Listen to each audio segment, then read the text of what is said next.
Ladies and gentleman, বৃষ্টি হোক বা ঝড়, ট্রেন হোক বা বাস, অফিস হোক বা রান্নাঘর, ময়দান হোক বা গঙ্গার ঘাট, নবীন হোক কিংবা প্রবীণ, সবার জন্য সব সময় সব জায়গায় গল্পে বাচক মন, স্টোরি শেডস।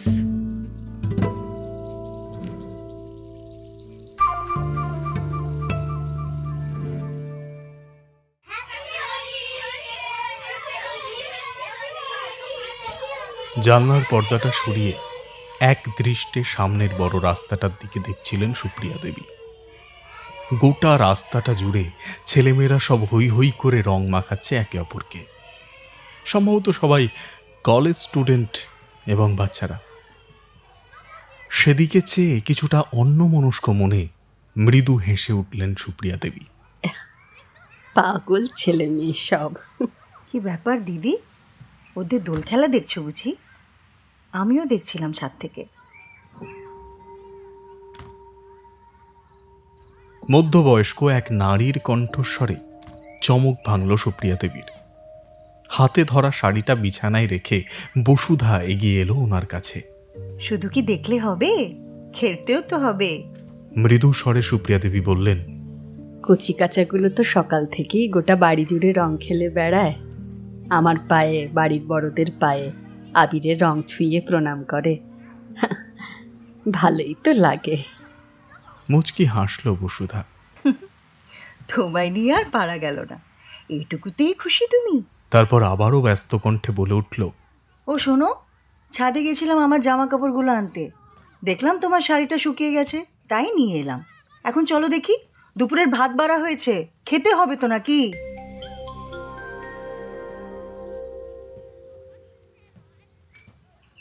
প্রতিবারের মতো এবারও দোলযাত্রার কথা মনে ছিল না সুপ্রিয়া দেবীর।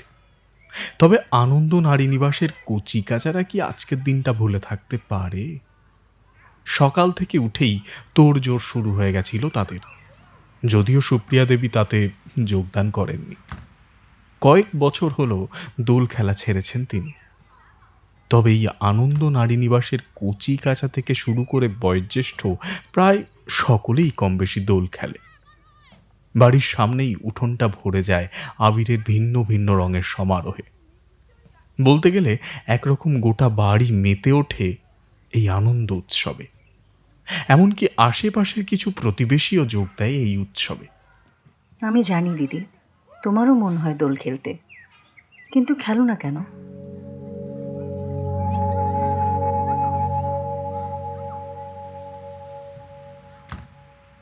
দুবছর আগে নিজের 10 বছরের মেয়েকে নিয়ে বসুধা উঠেছিল এই আনন্দ নারী নিবাসে। এই 2 বছরে সুপ্রিয়া দেবীকে একটি বারও রং খেলতে না দেখে স্বাভাবিকভাবেই প্রশ্নটা করে বসে বসুধা। আলতো উদাসীন হাসি ঠোঁটে এঁকে জবাব দিলেন সুপ্রিয়া দেবী, এমনি।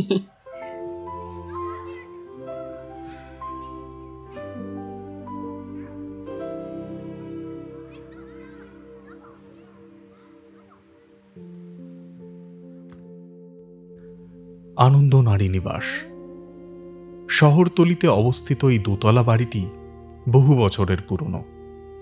তবুও এখানে বসবাস করা মানুষগুলোর অনুভূতি, আশা, আকাঙ্ক্ষা, হৈহুল্লোড়ের জন্যে আজও বাড়িটা একই রকম জীবন্ত বলা যায়। সেই সব নারী যারা একাকী, নিঃস্ব কিংবা অসহায়, যাদের জীবন বয়ে বেড়াচ্ছিল অজস্র কালো আর যন্ত্রণাময় ইতিহাস, তাদের আশ্রয়স্থল এই নারী নিবাস। সকলেই এখানে নিজস্ব এক জগৎ খুঁজে পেয়েছে, স্বাবলম্বী হতে শিখেছে। সবথেকে বড় কথা, তারা সকলেই খুঁজে পেয়েছে একটা নতুন পরিবার। জানো দিদি, তুমি না থাকলে আজ হয়তো আমার মেয়েটাকে কোনো অনাথ আশ্রম দিয়ে নিজেকে শেষ করে ফেলতাম, বা হয়তো মা মেয়ে দুজনেই রেল লাইনে ঝাঁপ দিতাম। কিন্তু বাঁচার ইচ্ছে এই আনন্দ নিবাসে এসে পৌঁছেছি। আজ আমরা প্রায় সবাই স্বাবলম্বী, নিজের সন্তানকে মনের মতো করে মানুষ করতে পারছি। এর থেকে বড় পাওয়া আমার কাছে আর কিছু নেই। তাই তোমার মন খারাপ থাকলে আমাদের ভালো লাগে না দিদি। শুধু কি তোরা নিজেদের খরচ জোগাড় করছিস? এই নারী নিবাসের জন্যও তো কম করিস না। দুদিন আগে নিজেদের জমা পুঁজি থেকে টাকা দিলি, সেই টাকায় বাড়িটার রং হলো। খাওয়া খরচ থেকে শুরু করে ইলেকট্রিক বিল, গ্যাস, এসব কিছুরই কোনো না কোনো দায়িত্ব তোরা নিয়েছিস। এ কম কিসের? সুপ্রিয়া দেবীর কথায় এক গাল হেসে বসুধা বলল, আর তুমি তুমি তো আমাদের সবার দায়িত্ব নিয়েছো, তাহলে এটুকু দায়িত্ব কি আমরা নিতে পারি না? তরুণী থেকে বৃদ্ধা প্রায় 50 জন নারী বর্তমানে বাস করে এই আনন্দ নিবাসে। বাড়ির কিছু জায়গা মেরামত করে কয়েকটা নতুন ঘরও তোলা হয়েছে। আপাত দৃষ্টিতে এই আনন্দ নিবাসের মালিক সুপ্রিয়া দেবী হলেও ওনার মতে এ বাড়ি এখানে বাস করা প্রতিটি সদস্যের। ওনার এই বিনম্রতার কারণে শুধুমাত্র নারী নিবাসী নয়, গোটা পাড়া ওনাকে ভালোবাসে, সমীহ করে চলে। একটা সরকারি স্কুলের শিক্ষিকা ছিলেন সুপ্রিয়া দেবী, এখন অবশ্য অবসরপ্রাপ্ত। আনন্দ নারী নিবাসের কচিকাচাদের পড়িয়েই কেটে যায় ওনার সন্ধেটা। এখানকার প্রায় বেশিরভাগ নারী কোনো না কোনো কাজের সঙ্গে যুক্ত। কেউ সেলাইয়ের কাজ করে, কেউ কোনো কারখানায় কাজ করে, কেউ নার্স কিংবা কোনো শপিং মলে কর্মরত। আর যারা বাইরে কাজ করে না, তারা ঘরের কাজগুলোই ভাগ করে নিয়েছে নিজেদের মধ্যে। বহু বছর ধরে সবাই একসাথে থাকতে থাকতে একটা কমপ্লিট ফ্যামিলি হয়ে উঠেছিল একে অপরের। একটা দীর্ঘশ্বাস ফেলে বিছানায় বসলেন সুপ্রিয়া দেবী। কিছুটা আনমনে বললেন, যখন এখানে জমিটা কিনলাম, তখন আশেপাশে ফাঁকা জমি, চারপাশ নির্জন, কিছুই ছিল না। ঘরবাড়ি ছিল, তবে দূরে ছড়িয়ে ছিটিয়ে। এখন তো সব পাল্টেছে, কত বাড়ি হয়েছে, ফ্ল্যাট বাড়ি, স্কুল, নার্সিংহোম সব হয়েছে। মফস্বল এলাকা বলাই চলে। কিন্তু দিদি, আগে তো এটা আনন্দ নিবাস ছিল, কিভাবে আনন্দ নারী নিবাস হয়ে উঠল? বসুধা কৌতুক কণ্ঠে জিজ্ঞাসা করলে সামান্য হেসে সুপ্রিয়া দেবী বললেন, জমিটা ছিল আমার শ্বশুর মশাইয়ের কেনা। তো দাদা ভাইয়ের ইচ্ছে ছিল এখানে একটা বাড়ি করার। রিটায়ারমেন্টের পর শহরের কোলাহল থেকে দূরে নির্জনে থাকবে, এই ইচ্ছে ছিল। ছিমছাম একটা দোতলা বাড়ি, সামনে সাজানো বাগান। ঠোঁটে হাসি ফুটল বসুধার। বর্তমানে উঠোনের একপাশে থাকা সেই বাগানটার একা হাতে যত্ন নেন সুপ্রিয়া দেবী, পরিচর্যাও করেন মন ভরে। স্বপ্ন সত্যি হলো, মনের মতো বাড়িতে থাকাও শুরু করলাম। একদিন রান্নার মাসি এসে হাউ হাউ করে কাঁদতে লাগলো তো দাদা ভাইয়ের সামনে। ছেলে বউয়ের অত্যাচারে ঘর ছাড়া হওয়ার উপক্রম তার। তো দাদা ভাই বলেছিলেন, আর যেতে হবে না, এখানেই থেকে যাও। ব্যাস, তারপর এক এক করে আরও অনেক নারীর আশ্রয়স্থল হয়ে উঠল এই বাড়িটা। ব্যাপারটা নিয়ে সেভাবে কখনো ভাবিনি আমরা, শুধু চেয়েছিলাম অসহায় মেয়ে আর বাচ্চাগুলোর পাশে থাকতে, এইটুকুই। সেই থেকেই আনন্দ নিবাস হয়ে উঠল আনন্দ নারী নিবাস। তো দাদাভাই মারা যাওয়ার পর আমি যেন এদের সবার মাঝেই আমার বেঁচে থাকার লক্ষ্য খুঁজে পেলাম। আমার জীবনটা বয়ে নিয়ে যাওয়ার একটা অর্থ খুঁজে পেলাম। বাইরে স্থির দৃষ্টি রেখে একটু অন্যমনস্ক হয়ে পড়েছিল সুপ্রিয়া দেবী। বসুধার কথায় হুঁশ ফিরল। বাড়ির সবাই কত আনন্দ করছে, আর আমাদের বৃষ্টি? আচ্ছা, কি এমন হয়েছিল মেয়েটার সাথে যে দোল এলেই ভয় পায়, রং দেখলেই ছুটে পালায়? বসুধার প্রশ্নে চোখটা জ্বালা করে উঠল সুপ্রিয়া দেবীর। সবার সামনে কান্নাকাটি করা ওনার ধাঁতে নেই। ঠোঁট চেপে নিজেকে সামলানোর চেষ্টা করলেন তিনি। বসুধা একইভাবে বলে চলল, শুনেছি গত 3 বছর ধরে বৃষ্টি এভাবেই দোলের দিনে নিজেকে বন্ধ করে রাখে। কিন্তু কেন? বেশ তো ডাক্তারি পাশ করার পর ইন্টার্নশিপ করেছিল, কত উজ্জ্বল ভবিষ্যৎ মেয়েটার। কেন সব ছেড়ে ছুড়ে এভাবে নিজেকে ঘরের মধ্যে বন্দি করে রাখতে শুরু করলো? সুপ্রিয়া দেবী কিছু বললেন না। একটা দীর্ঘশ্বাস ফেলে জানলার পর্দাটা টেনে মৃদুস্বরে বললেন, চল বসুধা, নিচে যাই। আচ্ছা, বৃষ্টি খেয়েছে? না, রমলাদি তো সকাল থেকে মেয়েটাকে খাওয়ানোর চেষ্টা করছে, কিন্তু ও মেয়ে কথাই শুনছে না। বেশ, আমি দেখছি। দোতলার একদম কোণার ঘরটার কাছে এসে থমকে দাঁড়ালেন সুপ্রিয়া দেবী। 3 বছর কেটে গেল, অথচ আজও সেই ঘটনার ভয়াবহতার প্রভাব থেকে নিজেকে মুক্ত করতে পারেনি বৃষ্টি। আর না সুপ্রিয়া দেবী সেই ঘটনা আজও পর্যন্ত মন থেকে ভোলাতে পেরেছে। সত্যি, ওই একটা ঘটনা আজও মেয়েটাকে ভেতর থেকে ভেঙে রেখে দিয়েছে। পাথর হয়ে গেছে মেয়েটা, কাটিয়ে উঠতে পারেনি সেই ট্রমা। তাই এত মেধাবী ছাত্রী হওয়া সত্ত্বেও আজও সমাজের কাছে এগিয়ে যেতে পারছে না সে। আজও নিজেকে আটকে রেখেছে বন্ধ দরজার ভেতরে। দিদি, রমলার গলা পেয়ে ঘুরলেন সুপ্রিয়া দেবী। রমলার কপালে ভাঁজ থেকে ধীর কণ্ঠে সুপ্রিয়া দেবী জিজ্ঞাসা করলেন, বৃষ্টি খেয়েছে? ঘরের দিকে এক ঝলক চেয়ে ভেজা গলায় জবাব দিল রমলা। না, কিচ্ছুটি খাচ্ছে না। তুমি কিছু একটা করো দিদি, না হলে মেয়েটা যে মরে যাবে। আলতো করে মাথা নাড়ল সুপ্রিয়া দেবী। রমলার হঠাৎ কিছু একটা মনে পড়তেই জিজ্ঞাসা করল, আচ্ছা দিদি, কাজলের কোনো খবর পেলে? মাকে না দেখে মেয়েটা আরও ভেঙে পড়েছে। ওর মা যদি আজ সাথে থাকতো তাহলে হয়তো এতটা ভেঙে পড়তো না মেয়েটা। কয়েক মুহূর্ত চুপ থেকে রমলা আবার বলে উঠল, সত্যি, মেয়ের জন্য যা করেছিল কাজল, মা বলেই হয়তো পেরেছিল।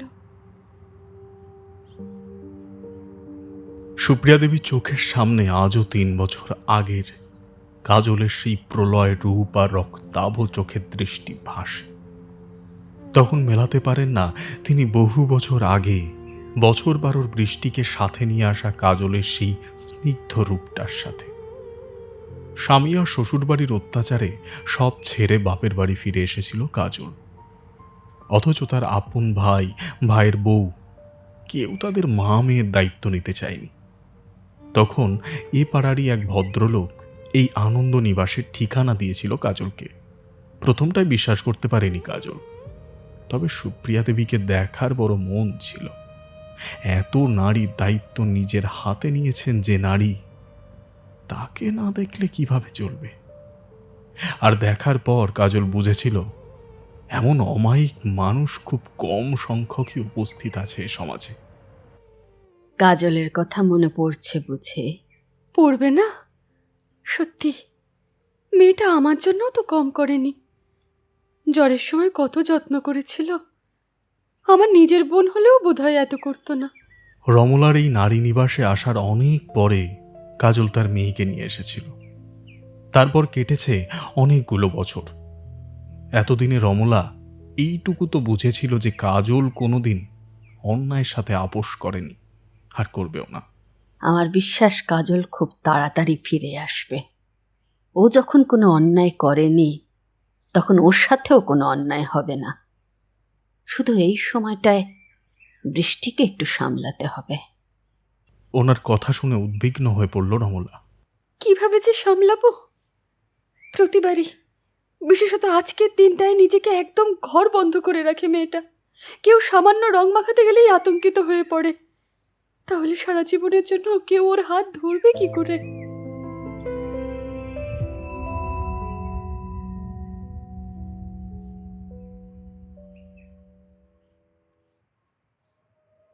কথাটা শুনেই একটু অন্যমনস্ক হয়ে পড়ল সুপ্রিয়া দেবী।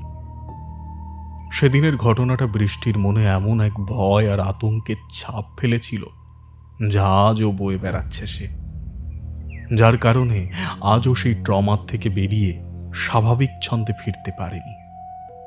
প্রথম দিকে তো কারোর সাথেই কথা বলতো না, বাড়ির বাইরে বেরোতে চাইতো না, কারোর সাথে মিশতে পর্যন্ত দ্বিধান্বিত বোধ করত।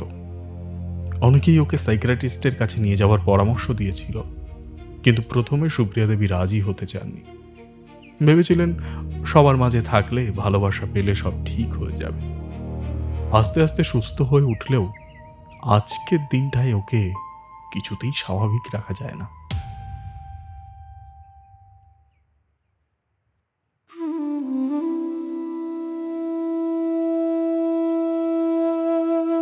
যে কারণে নিকেতনের অনেকেই দোল খেলা বন্ধ করে দেওয়ার কথা বলেছিল, কিন্তু সুপ্রিয়া দেবী নিষেধ করেছেন। বাচ্চারা সারা বছর এই দিনটার জন্য অপেক্ষা করে থাকে, তাদের এই আনন্দ থেকেই বা বঞ্চিত করেন কিভাবে তিনি? তাই বৃষ্টিকে সামলানোর দায়িত্ব নিজের হাতে তুলে নেন সেদিনের পর থেকে। রমলাকে আশ্বস্ত করলেন সুপ্রিয়া দেবী। আমি দেখছি। দরজা ঠেলে ধীর পায়ে প্রবেশ করলেন সুপ্রিয়া দেবী। ক্ষীণ কণ্ঠে ডাকলেন, বৃষ্টিমা। ভেতরে জানলা বন্ধ। বাইরের কোলাহল সহ্য হয় না বৃষ্টির, বিশেষত আজকের দিনে। এমনকি ঘরের ভেতরটাও এতক্ষণ অন্ধকার ছিল, কিন্তু দরজা খুলতেই বাইরের সামান্য আলো এসে পড়ল বৃষ্টির ওপর। চমকে উঠল সে। বিছানার এক প্রান্তে জড়সড় হয়ে বসে বালিশটা বুকের মাঝে আঁকড়ে ধরতেই সুপ্রিয়া দেবী এগিয়ে এসে ওর কাঁধে হাত রাখলেন। বৃষ্টি।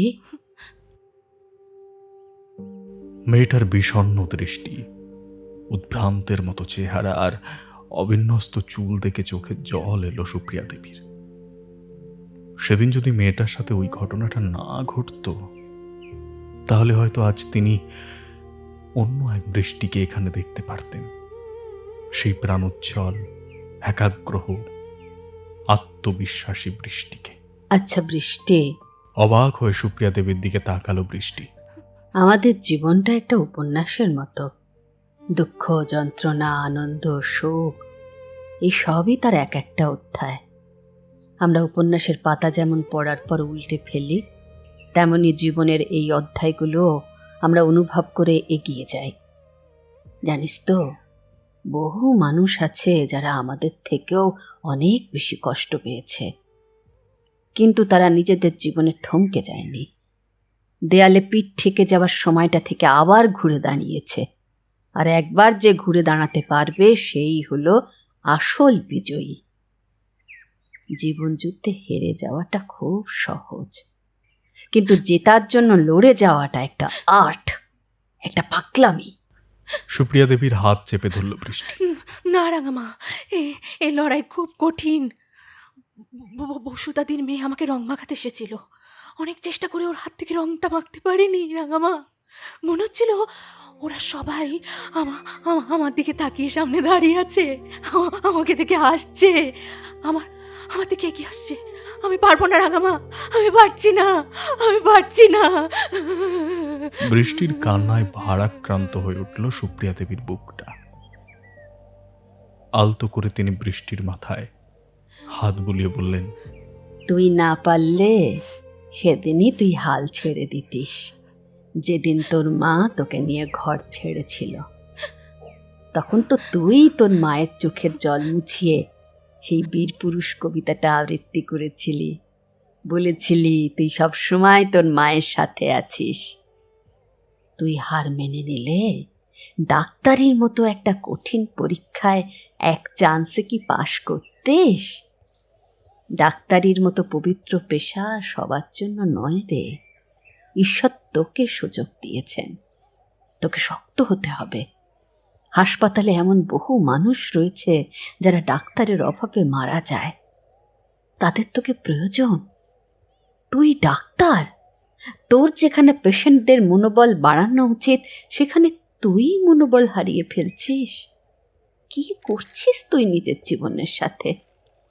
আমাদের জীবনে না অতীতের অস্তিত্ব আছে, না ভবিষ্যতে।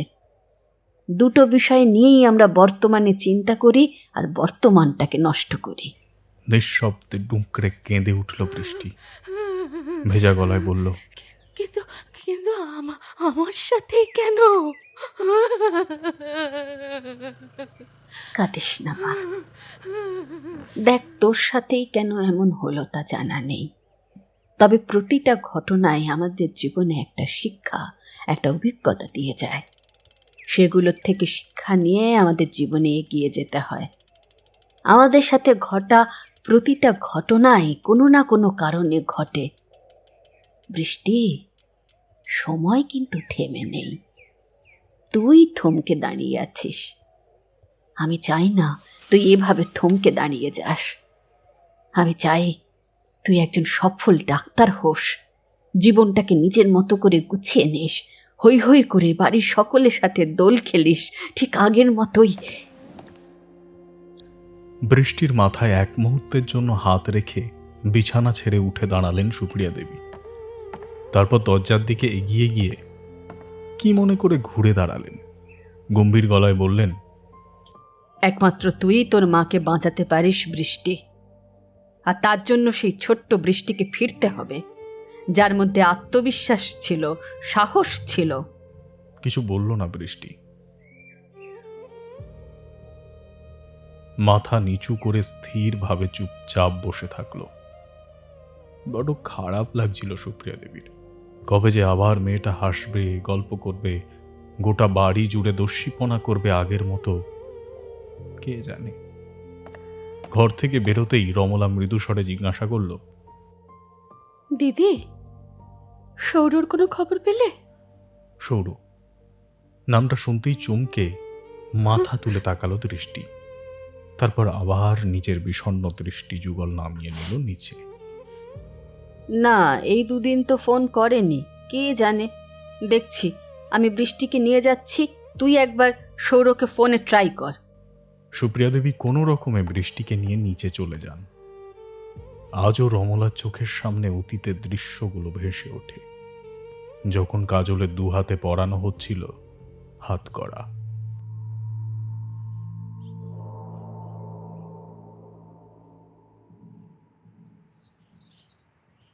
এ কি রমলাদি, তুমি এখানে চুপচাপ দাঁড়িয়ে কেন? বসুধার ডাকে চমকে পাশ ফিরল রমলা।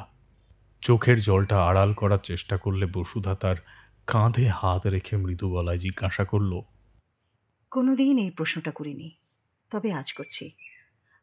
আজকের দিনে কিছু একটা তো দুর্ঘটনা ঘটেছিল, কি হয়েছিল? এক রাশ অন্ধকার যেন ঘিরে ধরল রমলাকে। কানের কাছে বেজে চলেছে একজন নারীর আর্তচিৎকার।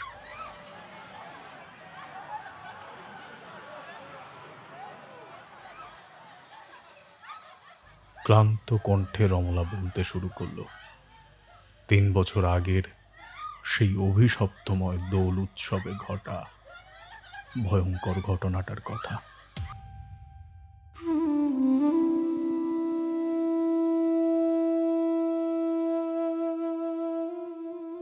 সব ঠিকঠাক চলছিল, কিন্তু 3 বছর আগের একটা দুর্ঘটনা বৃষ্টিকে একদম পাল্টে দিল। শ্বশুরবাড়ির অত্যাচার থেকে পালিয়ে আশ্রয়ের খোঁজে বাপের বাড়ি পালিয়ে এসেছিল কাজল, দাদা বৌদির কাছে সামান্য মাথা গোজার ঠাঁই চাইতে। হয়নি ঠাঁই। অনেক আগেই বাপের বাড়ির ভাগ ছেড়ে দিয়েছিল কাজল। ভেবেছিল নিজের দাদা, রক্তের সম্পর্ক, বিপদে পড়লে দূরে ঠেলে দেবে না নিশ্চয়ই। ভুল ছিল মেয়েটা। কাউকে বিশ্বাস করাটাই ওর ভুল ছিল। শ্বশুরবাড়িকে কি আর দোষ দেবে, নিজের রক্তের সম্পর্কই ফিরে তাকায়নি। কিন্তু ওইটুকু মেয়ে বৃষ্টি ওর চোখে তেজ ছিল। সত্যি কথা বলতে কি, বরাবরই বৃষ্টি ওই লড়াই ঝগড়া এসবের থেকে নিজেকে দূরে রাখত। ওর কথা ছিল মুখে নয়, কাজে এমন কিছু করে দেখাবে যা নিঃশব্দে সেই মানুষগুলোর গালে সপাটে চড় হবে, যারা একদিন ওদের 2 মা মেয়েকে নিজেদের স্বার্থে দূরে ঠেলে দিয়েছিল, মুখ ফিরিয়ে নিয়েছিল। বসুধা অবাক হয়ে শুনছিল রমলার কথা। কি এমন হয়েছিল ওই দিন যে বৃষ্টি এত ভয় পায়, দোল এলেই নিজেকে ঘরে বন্ধ করে একেবারে গুটিয়ে ফেলে? রমলার কথার মাঝেই বসুধা বলল, ভারী মিষ্টি মেয়ে আমাদের বৃষ্টি, ডাক্তারেই পড়ছিল, আমাদের গর্ব, এই আনন্দ নারী নিবাসের গর্ব। কিন্তু কিন্তু কোথা থেকে যে কি হয়ে গেল। এখানে আসার পর সুপ্রিয়া দিদির কথাতেই আমার হাসপাতালেই কাজলের জন্য একটা কাজের ব্যবস্থা করে দিই। এদিকে আমাকে নার্সিংয়ের ড্রেসে দেখলেই ওই ছোট্ট বৃষ্টি বলতো, একদিন আমিও তোমার মতন হাসপাতালে যাব। আমি জিজ্ঞেস করতাম, আমি তো নার্স, রোগী সেবা করতে চাই হাসপাতালে, তুই কেন যাবি? বৃষ্টি বলতো, আমি ডাক্তার হব, আমিও রোগী সেবা করতে হাসপাতালে যাব। নিজের চেষ্টায় ডাক্তারিতে চান্স পেয়ে যায় বৃষ্টি। তারপর শুরু হয় হস্টেল জীবন, সেই সুদূর উত্তরবঙ্গে। আমরা সবাই গর্ব করলেও কাজলকে কখনো গর্ব করতে দেখিনি। বলতো সফল নয়, মেয়েকে একজন ভালো ডাক্তার হিসেবে দেখতে চায় সে। যাই হোক, এরপর কলেজ শেষ করে ইন্টার্নশিপ শুরু হলো বৃষ্টির। সেবার কটা দিনের ছুটি ম্যানেজ করে বাড়ির সবার সাথে দোল খেলতে এসেছিল মেয়েটা। কিন্তু কে জানতো মেয়েটার সাথে এরকম একটা দুর্ঘটনা ঘটে যাবে। কাজলদির ওপর অ্যাটেম্প টু মার্ডারের কেস রয়েছে, কিন্তু কেন? সুষমাদিকে তুমি চেনো তো?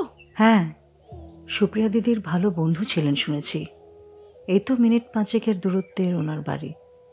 আমি নারী নিবাসে আসার কিছু মাসের মধ্যেই তো মারা গেছিলেন। হ্যাঁ, বেশ কয়েক বছর ধরেই অসুস্থ ছিলেন উনি। আগে কত এ বাড়িতে এসেছিলেন, কয়েক বছর হলো আর আসতে পারতেন না।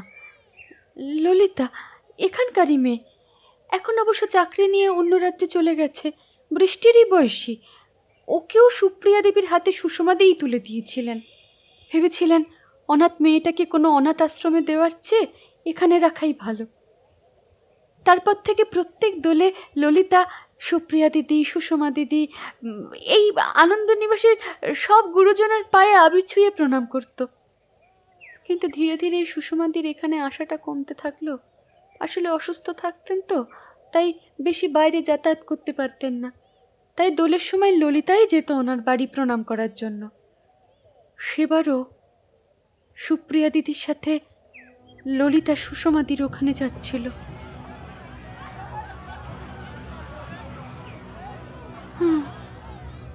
কাজলের পাগল মেয়েটাও বায়না জুড়ল ওদের সাথে যাওয়ার জন্য। চোয়াল শক্ত করে সেদিনের ঘটনাগুলো মনে করতে লাগলো রমলা। কথা বলতে বলতে সুপ্রিয়া দিদি আর কাজল অনেকটা পথ এগিয়ে গেছিল। পেছনে ছিল ললিতা আর বৃষ্টি। ওরা দুজনেও গল্প করতে করতে এগোচ্ছিল। হঠাৎই দুটো বাইক প্রচণ্ড জোরে ওদের পাশ কাটিয়ে চলে যায়। তারপর মুহূর্তের মধ্যে আবার ফিরে আসে ওদের দিকেই।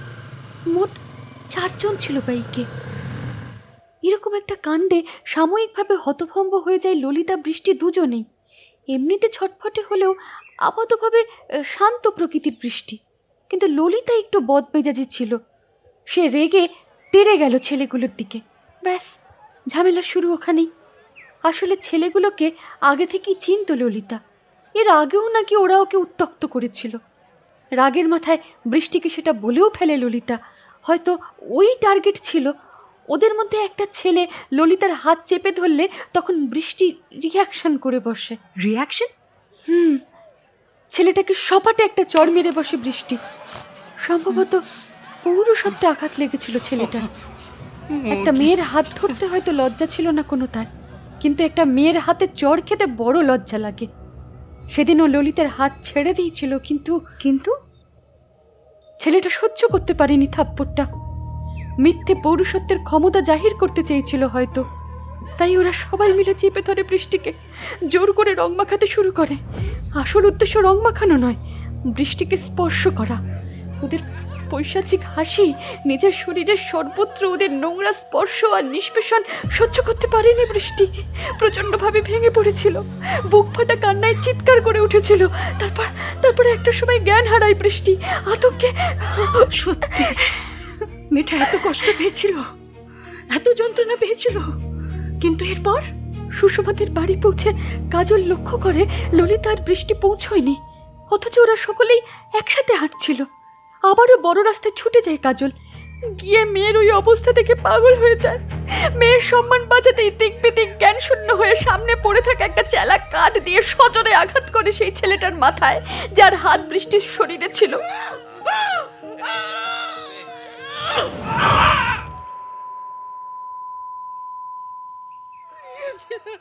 অবস্থা বেগতিক দেখে যারা বৃষ্টির হাত চেপে ধরে রেখেছিল তারা বৃষ্টিকে ছেড়ে দেয়।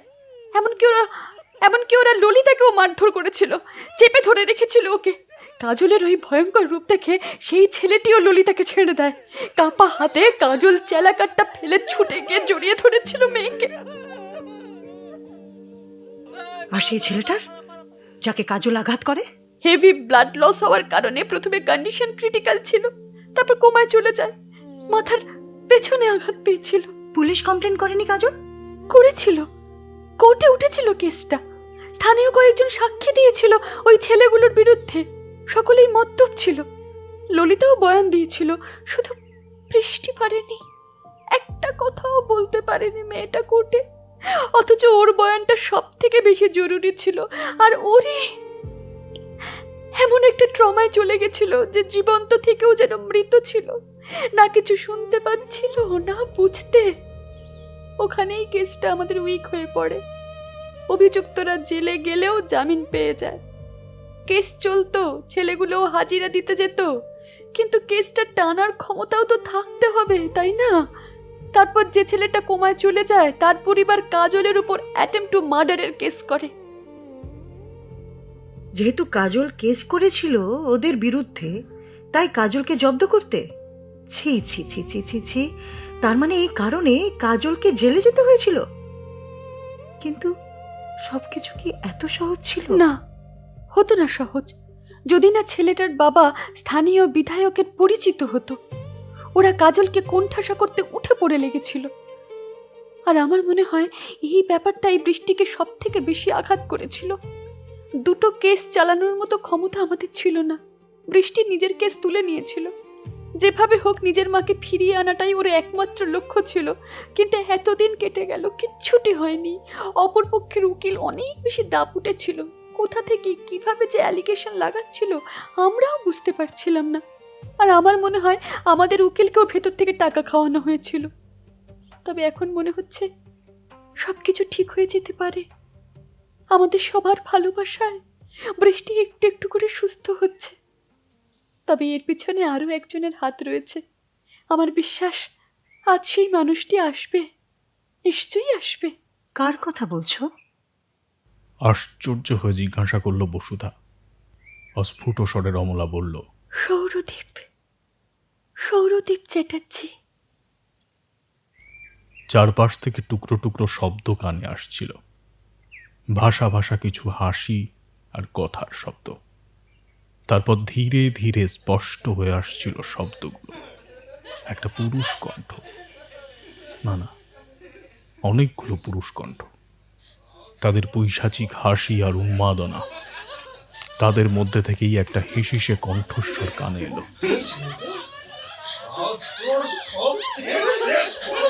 মুঠো ভরা সবুজ রঙের একটা হাত এগিয়ে আসছিল ওর শরীরের দিকে, আর চমকে উঠল বৃষ্টি।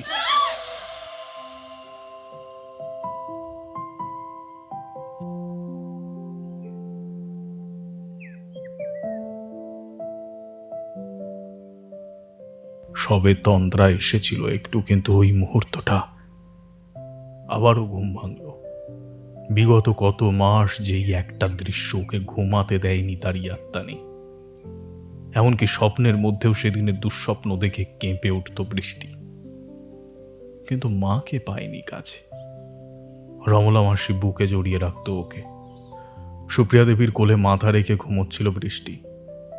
বাইরের কোলাহল অনেকক্ষণ আগে থেমে গেছে। বৃষ্টিকে খাইয়ে একটু ঘুম পাড়ানোর চেষ্টা করছিলেন সুপ্রিয়া দেবী। ঘড়ি দেখলেন তিনি। সৌরদীপের ফোন করার কথা ছিল। কেসের ব্যাপারে কি একটা বলবে বলেছিল। কোথায়? ফোন তো এলো না। হঠাৎই কিছু মাস আগের একটা ঘটনা মনে পড়ল সুপ্রিয়া দেবীর। বিশিষ্ট মনোরোগ বিশেষজ্ঞ ডক্টর প্রিয়া গুহ ঠাকুর একসময় ওনার প্রিয় ছাত্রী ছিলেন। একবার সুপ্রিয়া দেবী একটা ক্লিনিকে হেলথ চেক আপ করাতে গিয়েছিলেন। প্রিয়ার সাথে সেখানেই দেখা হয়। প্রথমে উনি চিনতে না পারলেও প্রিয়া কিন্তু এক নিমেষেই চিনতে পারে তার স্কুলের শিক্ষিকাকে। কথায় কথায় সুপ্রিয়া দেবী জানতে পারলেন প্রিয়া একজন সাইকিয়াট্রিস্ট। অনেক দ্বিধা নিয়েই বৃষ্টির ব্যাপারটা নিজের ছাত্রীকে জানিয়েছিলেন। ব্যাস, বৃষ্টির সুস্থতার পুরো দায়িত্ব নিজের হাতে তুলে নিয়েছিল প্রিয়া সেদিনই। তারপর থেকে কাউন্সেলিং এবং থেরাপির জন্য বৃষ্টি একজন পেশেন্ট হিসেবে নয়, বরং একজন সাধারণ গেস্ট হিসেবে যেত প্রিয়ার বাড়ি। ক্লিনিকে আসতে প্রিয়াই বারণ করেছিল, যাতে ব্যাপারটা বিশেষ প্রফেশনাল না মনে হয়। সুপ্রিয়া দেবীরও এই সিদ্ধান্তটা সঠিক লাগে। বৃষ্টির সাথে কখনো রমলা যেত, কখনো জয়ী। মেয়েটা বৃষ্টির থেকে একটু ছোটই হবে, কলেজে পড়ে। বৃষ্টি দিদি ভালো হয়ে যাবে শুনে সব রকমভাবে সাহায্য করতে রাজি হয়ে গেছিল মেয়েটা। আর তখনই বৃষ্টির সাথে প্রথম আলাপ হয় সৌরদ্বীপের। প্রিয়ার ভাইপো, বছর 29-এর একটি ছেলে, সুন্দর ছিপছিপে লম্বা চেহারা, বুদ্ধিদীপ্ত মুখ, চোখে রিমলেস চশমা। তবে সবথেকে বেশি যা সৌরদ্বীপকে আকর্ষণ করে তা হলো ওর মার্জিত ব্যক্তিত্ব। প্রথমবার যখন আলাপ করতে এসেছিল সৌরদ্বীপ, সুপ্রিয়া দেবীর মনে হয়েছিল যে বৃষ্টির হাত ধরার জন্য সৌরদ্বীপই উপযুক্ত পুরুষ।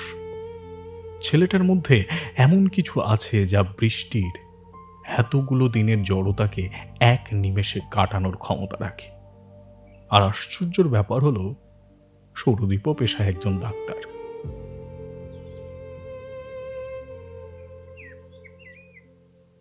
দিদি, একটু এদিকে আসবে? বসুধার ডাকে বৃষ্টির মাথা সন্তর্পণে বালিশে রেখে বিছানা থেকে নামলেন সুপ্রিয়া দেবী। তারপর পা টিপে বাইরে বেরিয়ে এলেন। বল, কি ব্যাপার? রামুদা কতগুলো গোলাপের চারা নিয়ে এসেছে, তুমি আনতে বলেছিলে। বসুধার কথায় মাথায় হাত রাখলেন সুপ্রিয়া দেবী। হ্যাঁ, একদম মাথা থেকে বেরিয়ে গেছিল। আমি কোথায় রাখতে হবে ওগুলো আমি সব রামুদাকে বলে দিয়েছি, তুমি এত চিন্তা করো না। আচ্ছা, বৃষ্টি ঠিক আছে? জানি না, কতদিন হয়ে গেল কেস চলছে। কাজল যদি তখন মাথা ঠান্ডা রেখে কাজ করতো তাহলে হয়তো। কাজল যা করেছে ঠিক করেছে। হ্যাঁ, রমালাদির কাছে সবটা শুনলাম, তাতে আমার মনে হয়েছে কাজল যা করেছে বেশ করেছে। ওর জায়গায় আমি থাকলে হয়তো আমিও হাতে অস্ত্র তুলতাম ওই অসুরগুলোকে বধ করার জন্য। কাজলও তাই বলেছিল।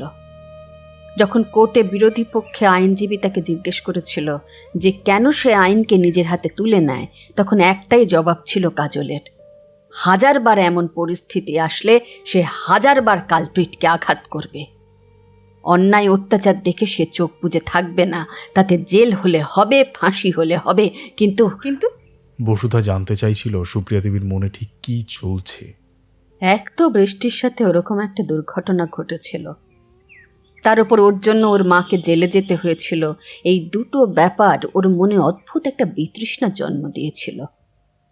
আর সেই চাপা বিতৃষ্ণা অনবরত ক্ষতি করছে বৃষ্টিরই, সবার থেকে দূরে করে দিচ্ছে ওকে। খালি চোখে দেখলে মনে হবে মেয়েটা কষ্ট পাচ্ছে, কিন্তু ওর মন অদ্ভুত একটা রাগ আর বিতৃষ্ণার দোলাচলে ভেসে থাকার কারণে সেখান থেকে বেরোতে পারছে না মেয়েটা। জীবনের উপর রাগ, সমাজের উপর রাগ ওকে অন্ধকারে নিয়ে যাচ্ছিল। আমি বুঝতে পারলাম এমন চলতে থাকলে মেয়েটা মানসিক রোগী হয়ে যাবে। তাই প্রিয়ার কাছে পাঠানোটাই সঠিক লেগেছিল আমার। তবে আমার বিশ্বাস বৃষ্টি ওর মাকে ফিরে পেলেই একদম সুস্থ হয়ে যাবে। আমারও তাই বিশ্বাস। ভেতর থেকে সবটাই শুনতে পাচ্ছিল বৃষ্টি। ওর মনে কোনো দুর্ঘটনার ছবি ভাসত না, শুধু অনুভব হতো, মনে হতো একটা কালো গভীর কিছুর মধ্যে দিয়ে ও তলিয়ে যাচ্ছে। এত হাত বাড়াচ্ছে কিন্তু কেউ তার হাত ধরতে পারছে না। তারপর একদিন একটা শক্ত হাত আচমকায় চেপে ধরল ওর হাতটা। সৌরদ্বীপ। সেই হাতটা ছিল সৌরদ্বীপের। অজান্তেই খুব সূক্ষ্ম একটা হাসি ছেয়ে গেল বৃষ্টির ঠোঁটের কোণে। মনে পড়ে গেল সৌরদ্বীপের সাথে প্রথম আলাপ হওয়ার দিনটা।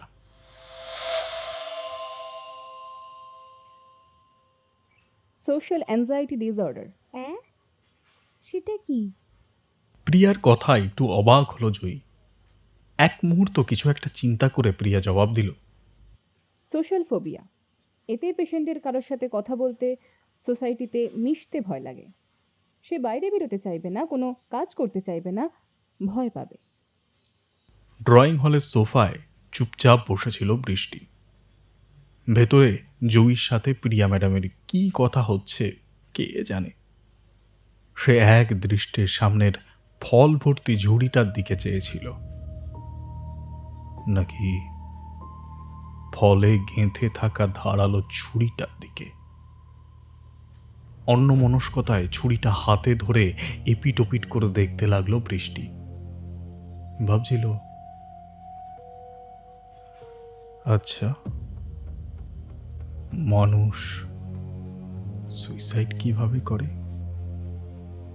তারপর বাঁ হাতে নিচে থাকা শিরায় আলতো করে সেটা বসাতেই আচম্বিতে একটা পুরুষের কণ্ঠ কানে এলো ওর। Suicide is a crime. IPC. ছেলেটি কিছু একটা মনে করার চেষ্টা করতেই বৃষ্টি অবলীলায় বলে উঠল, IPC Section 309 Attempt to commit suicide.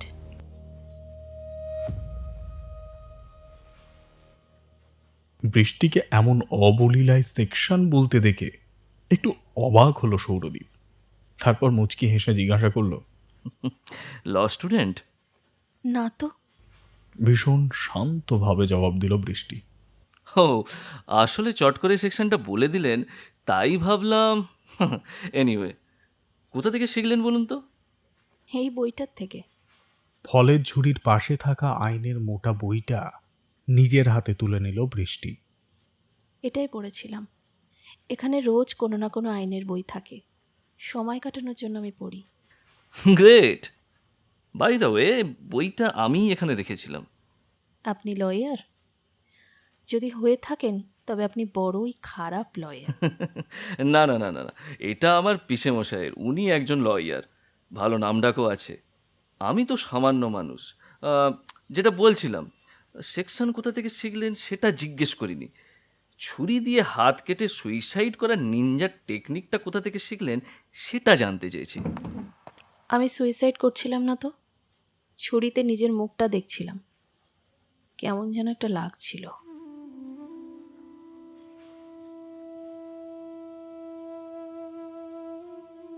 সৌরদীপের বেশ ইন্টারেস্টিং লাগলো মেয়েটাকে। প্রথম কোনো মেয়েকে এত গম্ভীরভাবে কথা বলতে দেখল সে। কিন্তু কত ইনোসেন্ট কথার ভঙ্গিমা। সম্ভবত পিসিমণির কোনো পেশেন্ট হবে, কিন্তু ক্লোজ না হলে তো পিসিমণি ঘরে কাউন্সেলিং বা থেরাপি করায় না। নিশ্চয়ই মেয়েটা পিসিমণির পরিচিত হবে। বুকের কাছে হাত গুটিয়ে প্রশ্ন করল সৌরদীপ। কেমন লাগছিল? লম্বাটে। চকিতে উত্তর দিল বৃষ্টি। তারপর আবারও সেই ঝকঝকে ছুরিটায় নিজের মুখ দেখতে লাগলো। ওর ছেলে মানুষই দেখে ঠোঁট টিপে মিটমিট হাসছিল সৌরদীপ। তারপর মৃদুকে শেষে বলল, মুখ দেখতে হলে আয়না ইউজ করতে পারেন, নয়তো ফোনের সেলফি মোড অন করুন। ছুরিটা নামিয়ে আমতামতা করে বলে উঠল, আমার কোনো ফোন নেই। সে কি? আজকের যুগে no phone, no internet, no selfie obsession, no web series. অদ্ভুত, তবে বেশ ইউনিক। প্রথমবার সৌরদীপের দিকে সরাসরি তাকালো বৃষ্টি। ছেলেটি কি অবলীলায় স্থির দৃষ্টিতে তাকিয়ে রয়েছে বৃষ্টির দিকে। লজ্জায় কিনা জানা নেই, চোখ দুটো নামিয়ে নিল বৃষ্টি। সৌরদীপ আবারও মুচকি হাসল। সৌরদীপের ভীষণ কাছে এসে ওর চোখে চোখ রাখল বৃষ্টি। আবারও হেসে উঠল সৌরদীপ। আপনার কেন মনে হলো আমি সুইসাইড করতে যাব? আসলে আগের দিন পিসিমণির একজন পেশেন্ট এখানেই বসেছিল, বাচ্চা ছেলে। হঠাৎ ছুরি হাতে নিয়ে সুইসাইড করার চেষ্টা করতে লেগেছিল। ওর মা সম্ভবত ভেতরে পিসিমণির সঙ্গে কথা বলছিল। ভাগ্যিস আমাদের রাঁধুনি চোখে পড়েছিল। আপনাকে ছুরি হাতে দেখে আমিও ভাবলাম। ভাবলেন আমি পাগল, নিজেকে মারতে চাইছি, তাই তো? আরে না না না, আপনি স্ট্রং, বুদ্ধিমতী। সুইসাইডের মতো একটা সহজ পথে আপনি হাঁটবেন না, সেটা আপনাকে দেখেই বুঝেছি। দেখুন, জীবনে ঝড়ঝাপটা আসবেই, তবে তা সাময়িক। আর আমাদের জীবনের লক্ষ্য হওয়া উচিত সেগুলোর সাথে লড়া, তার থেকে শিক্ষা নেওয়া, অভিজ্ঞতা নেওয়া। জীবন একটা শান্ত নদীর মতো। নদীর উপর দিয়ে ঝড়ঝাপটা বয়ে যায় না, সেই জন্য কি নদী নিজের প্রবাহ স্তব্ধ করে দেয়? তবে মানুষ কেন নিজের জীবনটা স্তব্ধ করে দিতে চায় বলুন তো? একবার যদি সেই ঝড় কাটিয়ে উঠতে পারে, তাহলে সে জীবনে বেঁচে থাকার লক্ষ্য আর পথ দুটোই খুঁজে পেয়ে যাবে। বৃষ্টিদি, চলো, অনেকটা দেরি হয়ে জয়ী গেল। দ্রুত বৃষ্টির হাত ধরে সৌরদীপের উদ্দেশ্যে বলল, প্লিজ এক্সকিউজ আস। তারপর বৃষ্টিকে নিয়ে বেরোতেই যাচ্ছিল, এমন সময় বৃষ্টি মৃদু হেসে বলল, ইউ আর রাইট, ঝড়ঝাপটা মানুষকে অনেক কিছু শেখায়, অনেক শক্ত করে দেয় মিস্টার। সৌরদীপ কিছু বলল না, চুপচাপ দাঁড়িয়ে মুচকি হাসছিল। বাড়ির মেন গেটের কাছে আসতেই বৃষ্টির উদ্দেশ্যে সৌরদীপ বলল, এক্সকিউজ মি মিস নারী, শুধু মিস্টার নয়, মিস্টার সৌরদীপ, না, ডক্টর সৌরদীপ চ্যাটার্জি। আমিও মিস নারী নই, আমার নাম বৃষ্টি।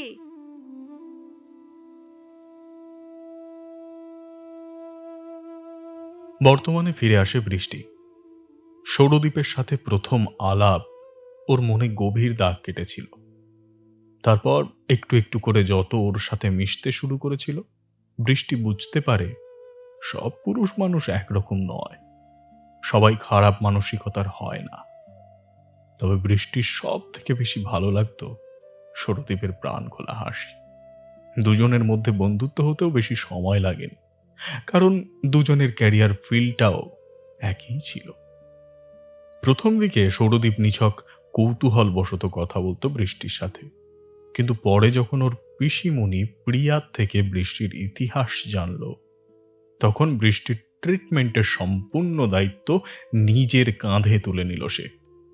হয়তো তার প্রধান কারণ ছিল ইতিমধ্যেই বৃষ্টি জায়গা করে ফেলেছিল সৌরদীপের মনে। ওদের সামান্য কথা আর বন্ধুত্ব ধীরে ধীরে রূপান্তরিত হয় গভীর আলাপ আর বিশেষ বন্ধুত্বে। প্রিয়াও বৃষ্টির দায়িত্ব ছেড়ে দিয়েছিল ভাইপোর হাতে। বুঝতে পেরেছিল একমাত্র সৌরদীপের সংস্পর্শই সুস্থ করতে পারে বৃষ্টিকে। সুপ্রিয়া দেবীকেও জানিয়েছিল আসলে বৃষ্টি ছোটবেলায় ওর বাবাকে ওর মায়ের ওপর অত্যাচার করতে দেখেছিল, আবার ওর সাথেও ঠিক তেমনটাই হয়।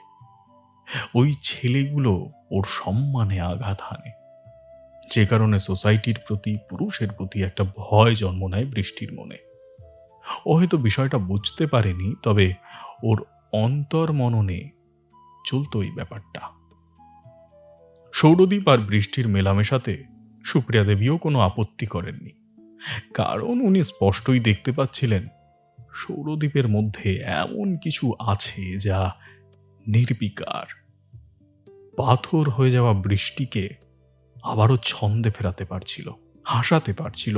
দুজনেই আবার ডাক্তার। কলেজ জীবনের, হোস্টেল জীবনের কত গল্প চলতো দুজনের মধ্যে। একটু একটু করে মজবুত হচ্ছিল দুজনের বন্ডিং।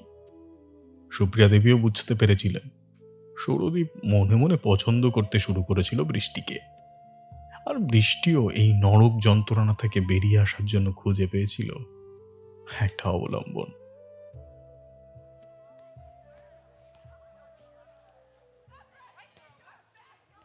জয়ীর কলেজের এক বান্ধবী এক গাল হেসে বলে উঠল, তুই ঠিক বলেছিলি জয়ী, তোদের এখানে এসে দোল খেলার মজাই আলাদা। সত্যি, জয়ীর আমন্ত্রণে সাড়া না দিলে এখানকার মানুষের সাথে কখনো পরিচয় হতে পারত না ওর। সবাই কত ভালো, বিশেষত সুপ্রিয়া দেবী। জানিস, আমার কেন জানি না মনে হচ্ছে আজ ভালো কিছু একটা ঘটতে চলেছে। দোতলা লম্বা ব্যালকনিতে দাঁড়িয়ে আকাশের দিকে চেয়ে আনমনে বলে উঠল জয়ী। একটু আগে বৃষ্টি দিদির ঘটনাই তার বান্ধবীর সাথে ভাগ করে নিচ্ছিল সে। সত্যি এমন মানুষও হয়? তোর বৃষ্টি দিদি কিন্তু খুব লাকি। সত্যি সৌরদীপদার মতো মানুষ হয় না।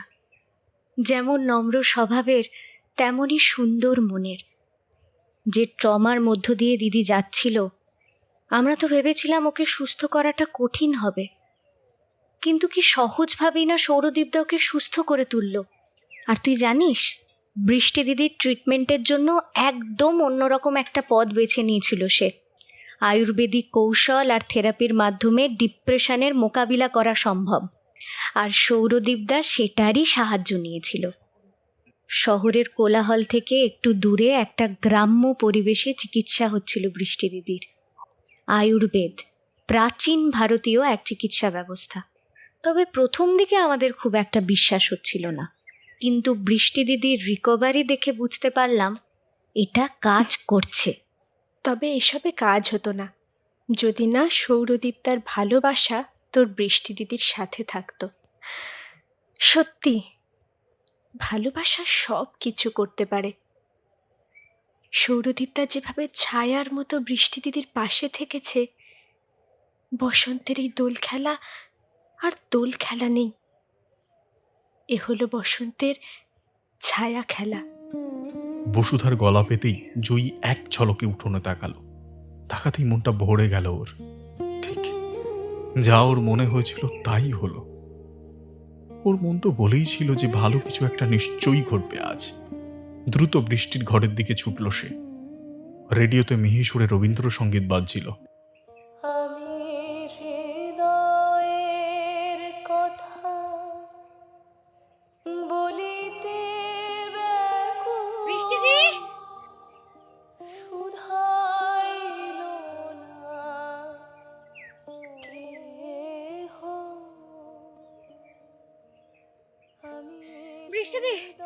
শূন্য দৃষ্টিতে জয়ীর দিকে তাকালো বৃষ্টি। ক্ষীণ কণ্ঠে জিজ্ঞাসা করলো, কি হয়েছে? বৃষ্টির হাত ধরে এক টান দিল জয়ী। আরে নিচে চলো আমার সাথে, তবে তো জানতে পারবে। এই 3 বছরে সৌরদীপ ছাড়া ওর সাথে আর কেউ দেখা করতে আসেনি। হয়তো সৌরদীপ এসেছে, তাছাড়া আর কেই বা হতে পারে। নিরাশ মুখে নিচে নেমে এলো বৃষ্টি। উঠোনে সবার মাঝে বুকের কাছে হাত গুটিয়ে ওর জন্য অপেক্ষারত সৌরদীপ। ঠোঁটে এক বিজয়ী হাসি। তুমি কিন্তু প্রমিস করেছিলে আমি থাকলে ভয় পাবে না। আজকের রং খেলায় তুমি থাকবে, তাহলে ভয় কেন পাচ্ছিলে? সৌরদীপের আত্মবিশ্বাসে ভরা কথাগুলো শুনে মনটা হালকা হলেও ঠোঁটে হাসি ফুটল না বৃষ্টির। ভয় নয়, অনুশোচনা হচ্ছে আমার জন্য, আমার মা।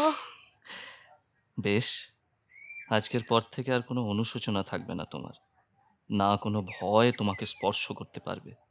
এরপর সৌরদীপ একটু সরতেই বাড়ির গেটের কাছে কাজলকে দাঁড়িয়ে থাকতে দেখল বৃষ্টি। হৃদস্পন্দন দ্রুত হয়ে উঠল সাথে সাথে। এক ছুটে গিয়ে জড়িয়ে ধরল কাজলকে। মা, ও মা, কতদিন পরে তোমাকে দেখছি মা। তুমি তুমি কেমন আছো মা? হ্যাঁ, এসব রাঙা মা। বৃষ্টি জিজ্ঞাসু দৃষ্টি দেখে মৃদু হাসলেন সুপ্রিয়া দেবী। বললেন, তোর মাকে আদালত বেকসুর খালাস করেছে 2 দিন হয়ে গেল। এই 2 দিন কাজল প্রিয়ার ওখানে ছিল। আসলে সৌরদীপ তোকে সারপ্রাইজ দিতে চেয়েছিল, তাই আমাকে কাউকে কিছু বলতে বারণ করেছিল। যাই হোক, আমি জানতাম সবটাই। কিন্তু এটা কিভাবে সম্ভব হলো কাজল? সুপ্রিয়া দেবী পুরো ঘটনাটা খুলে বলতে শুরু করলেন। সৌরদীপের পিসেমশাই মানে প্রিয়ার হাজবেন্ড অনেক বড় লয়ার। ঠিক আইনজীবী যদি আমাদের সাথে থাকতো তাহলে আমাদের কাজল আরো অনেক আগেই জেল থেকে মুক্তি পেয়ে যেত। বিরোধী পক্ষের আইনজীবী সেভাবে লড়তেই পারেনি ওর পিসেমশাইয়ের সামনে। সব কথা শুনে মাকে শক্ত করে জড়িয়ে ধরে অঝরে কাঁদতে লাগলো বৃষ্টি। কিন্তু কাজলের কোনো পরিবর্তন হয়নি। সে বরাবরের মতোই চোয়াল শক্ত করে বলল, একদম ভেঙে পড়বি না।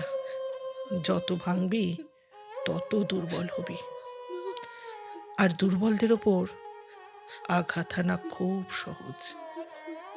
তুই তো স্ট্রং মেয়ে আমার, তাই না বৃষ্টি?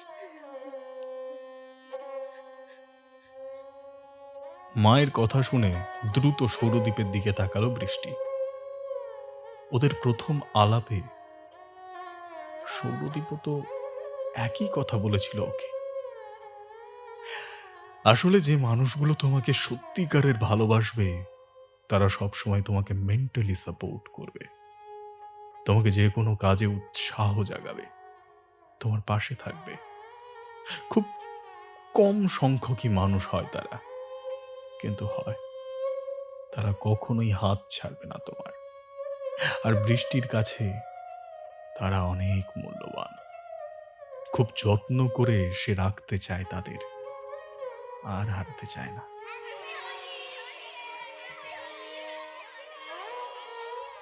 আনন্দ নিবাসের সকলেই হই হই করে কাজলকে ঘিরে ধরে। সবাই খুব খুশি ছিল কাজলের প্রত্যাবর্তনে। আর পুরো দৃশ্যটাই মন ভরে দেখছিল বৃষ্টি। ভীষণ ভালো লাগছে আজ ওর।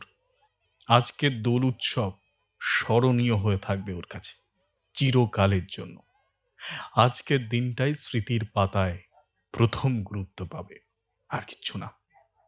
আচমকা মাথাটা দুলে উঠল ওর, কিন্তু ঠিক সেই মুহূর্তেই একজোড়া শক্ত হাত এসে জড়িয়ে ধরল বৃষ্টিকে। বৃষ্টি দেখল ওকে নিজের বুকের মাঝে জড়িয়ে উদ্বিগ্ন দৃষ্টিতে দেখছে সৌরদীপ। তুমি ঠিক আছো বৃষ্টি? আমি আমি একদম ঠিক আছি সৌরদীপ, আমি ঠিক হয়ে গেছি। I love you. Love you too, love you too. আমি হৃদয়ের কথা বলিতে ব্যাকুল, শুধাইল না কেহ। আমি হৃদয়ের কথা বলিতে ব্যাকুল, শুধাইল না কেহ। শীত এলো না, শীত এলো না, শীত এলো না। যারে সপিলাম আমি প্রাণ। Story shades originals presents Laveria, the area of love. লাভেরিয়াতে আজ তুমি শুনলে পিয়াসা চৌধুরীর কলমে ছায়া খেলা। গল্পের বিভিন্ন চরিত্রে অর্ণব, মৈত্রী, অনুষ্কা, রাখি, পার্থিতা, ঝুমা, শ্রেয়া এবং অন্যান্যরা। গল্পের সম্পূর্ণ পরিচালনায় বিশ্ব বৈরাগী। স্টোরি শেডসের তরফ থেকে বিশেষ ধন্যবাদ এবং কৃতজ্ঞতা পাপিয়া রায় চক্রবর্তীকে আমাদের সঙ্গে থাকার জন্য। যদি তুমিও চাও তোমার গল্প পাঠাতে আমাদের মেলটি হলো storyshadsinfo@gmail.com। বানানটি হলো STORYSHADESINFO@gmail.com। আসবো আগামী সপ্তাহের বৃহস্পতিবার রাত ঠিক 9:40। ততক্ষণ পাশে থাকুন, প্রেমে থাকুন, সুস্থ থাকুন এবং শুনতে থাকুন লাভেরিয়া।